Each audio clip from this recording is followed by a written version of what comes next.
Bon bah, moi je vais vous le dire carrément, comme je le pense, il y a deux types de journalistes dans la life. Il y a les journalistes qui viennent quand un salon est ouvert pour faire des reportages. Et il y a les journalistes qui viennent quand c'est même pas encore ouvert sa mère. Eh bien nous faisons partie des journalistes qui sont là quand c'est même pas ouvert. Et donc on va rentrer un petit peu dans le salon internationalement européen de l'IFA de Berlin pour voir un petit peu les stands en cours de finition, les gens en train de travailler. Voilà, je suis en train de marcher sur le tapis qui est donc protégé, donc je pense que je vais me faire enguirlander par les Allemands, parce que les Allemands sont très très gentils, mais il y a des choses qu'il ne faut pas faire ici, c'est ne pas faire ça, voilà, d'entrée de jeu. Donc allez, je vais aller retrouver mes petits collègues, on va rentrer dans l'IFA de Berlin, façon coulisses. Bon bah c'est la journée Roots de chez Roots, voilà, c'est l'IFA avant l'IFA. Donc j'ai commencé par les poubelles, c'est bien, et puis là vous voyez les stands pendant qu'ils sont en train d'être finalisés. Comme tous les salons, vous savez, la veille, on a l'impression que ça ne va jamais ouvrir le lendemain, tellement c'est le bazar le plus complet. Alors là vous avez TCL, qui est justement une marque dont on parlera également dans tous les médias, parce qu'ils lancent des trucs de tous les côtés. Il y a Alcatel qui va aussi faire des trucs, et il y a bien sûr, voilà, c'est merveilleux, il faut que ça se produise. Et là il y a Epson. Alors Epson, ce ne sont pas bien sûr des imprimantes, c'est des vidéoprojecteurs, et il y a également les lunettes. Voilà, c'est un avant-première parce qu'on est carrément la veille. Et là, en fin de compte, ce qui est intéressant chez Epson, c'est qu'ils ne font pas que dans la gaudriole, ils font dans la super gaudriole, parce que ça, ce sont des costumes. Il y a des gens qui vont être à l'intérieur de ce costume, voilà, et puis ils vont être déguisés en recharge d'imprimante. Franchement, Epson, c'est plus possible, quoi. Faites quelque chose, les enfants. Bon, le concept est simple. Ici, on va pouvoir faire de la musique et du DJing sans emmerder personne. Pourquoi? Parce que vous avez le guitariste qui est là, la jeune fille qui est donc DJ, qui fait des DJing, qui est juste ici, et tout est relié au casque qui est ici, et il y a un mixage automatique qui est effectué par la jeune fille qui est DJ. Donc ce sont des répétitions, hein, donc je répète, ce sont des répétitions. Donc, tous les casques qui sont ici, c'est bien sûr pour vanter la qualité des nouveaux casques ici, mais il y a beaucoup de stands qui font ça, c'est pas unique à cet endroit, pour vanter la qualité des casques. Regardez un peu ce travail, c'est en cours de finalisation, il y a un peu tout partout, et on se dit toujours, parce que c'est ce que j'ai depuis le début de la vidéo, quand vous vous baladez ce genre de salon, vous faites les coulisses avant les salons, vous savez très bien que ça ouvre dans quelques heures et autres, vous dites que ça sera jamais fini. Ça sera jamais fini, et ils y arrivent quand même.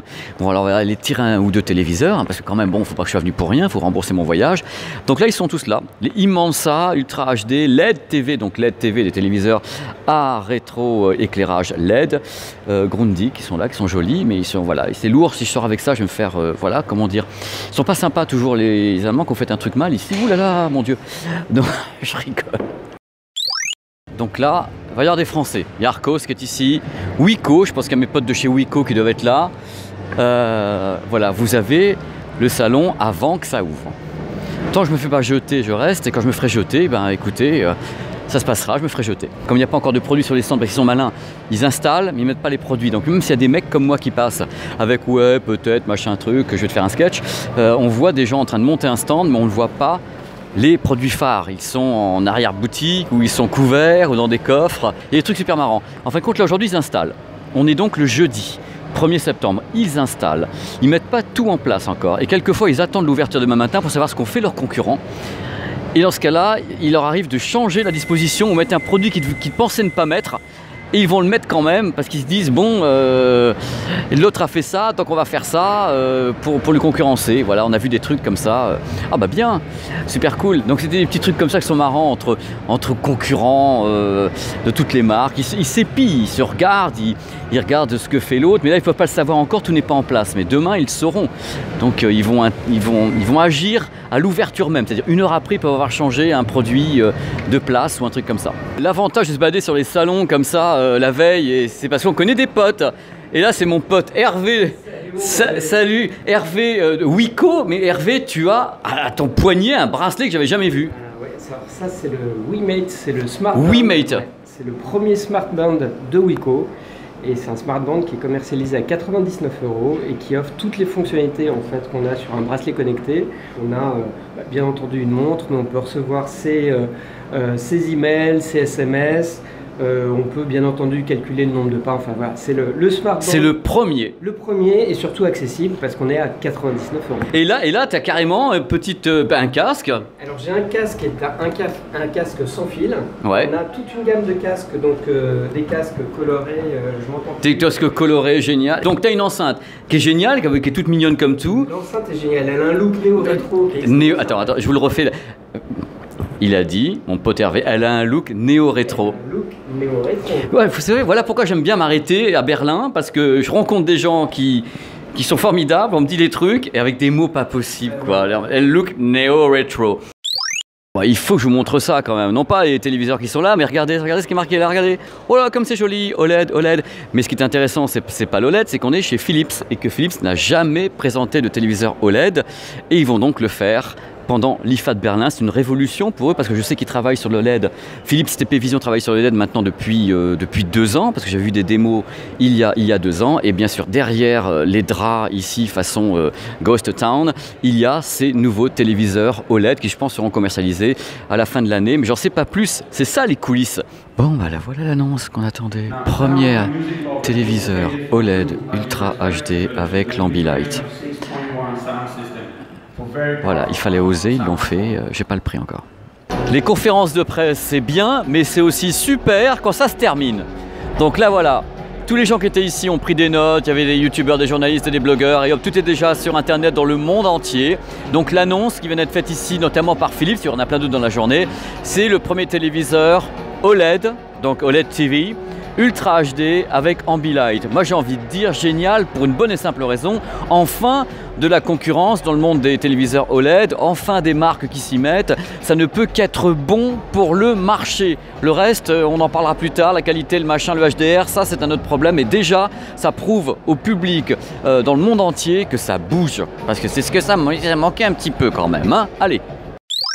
Bon bah voilà, c'est des petits followers. Vous appelez comment les gars? Pierre. Et moi c'est Colin. Voilà, et on va se faire une petite visite guidée du stand. Samsung. Putain les mecs, ils ont une carrière quoi, ils ont une carrière les mecs, les petits followers. Alors, on y va, on va se faire une petite visite comme ça. Voilà, je fais colonie de vacances en même temps, c'est prévu dans mon contrat.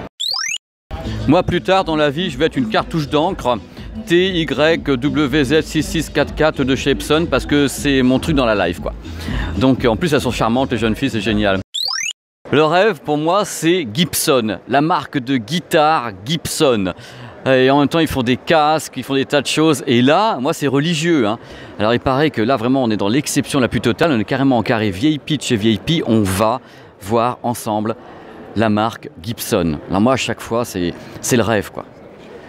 Quand tu te rends compte du nombre d'artistes qui utilisent ou ont utilisé des guitares Gibson dans leur life. Moi, je pense à Jimi Hendrix, je pense à AC/DC, je pense vraiment à des tas de pointures, Springsteen et autres, qui ont des guitares Gibson.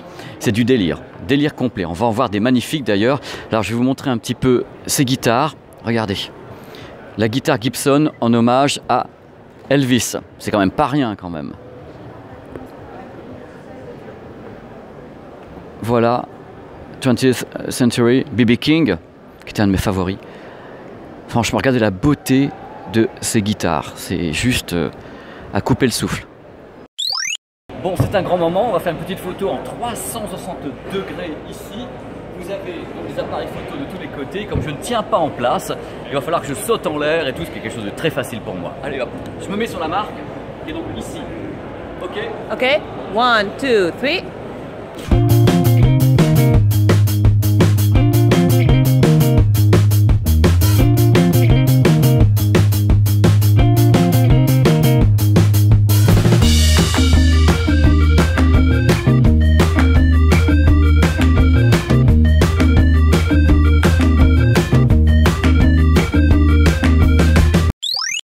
C'est pas mon genre de faire dans la machine à laver, mais là je suis tombé sur un truc chez LG qui me fait rire. Ce sont les machines à laver qui s'appellent Twin Wash. Alors c'est 2 machines à laver en une. C'est tout simple, vous avez la machine à laver normale qui est là comme elle est belle. Et vous avez en bas, wow, la deuxième machine à laver. C'est-à-dire que par exemple vous avez un peu de linge, mais pas trop, c'est-à-dire 2 kg de linge. Vous n'allez pas dépenser de la thune monstrueusement pour la faire tourner là-dedans. 2 kg de linge, vous mettez ça dans celle-là.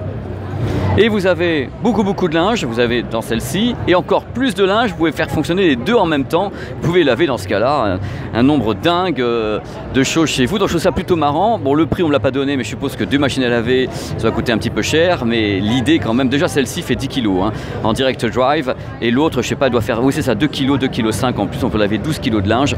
C'est plutôt marrant. Donc chez LG, il y a la version LG Signature, donc la version haut de gamme, puisque LG lance une collection de matériel ici, qui sont la collection Signature. Signature, ça signifie tout simplement que ça va coûter plus cher, que c'est luxe et tout. Voilà, tout le monde est en train de prendre des photos, on ne s'y trompe pas, ça va coûter de sa blinde, mais c'est plutôt marrant. Non mais sincèrement, ils sont vraiment trop cool chez Grundig. Incubateur pour la bœuf quoi. Alors là vous avez voilà, et puis vous avez la bœuf, c'est génial. Et la bouffe à Berlin, on en parle? Non, on va pas en parler. Allez, hein, bonne journée. Bah et voilà, c'est pour moi ça, c'est pour moi. Non, je déconne, je m'en vais, c'est pas pour moi ça.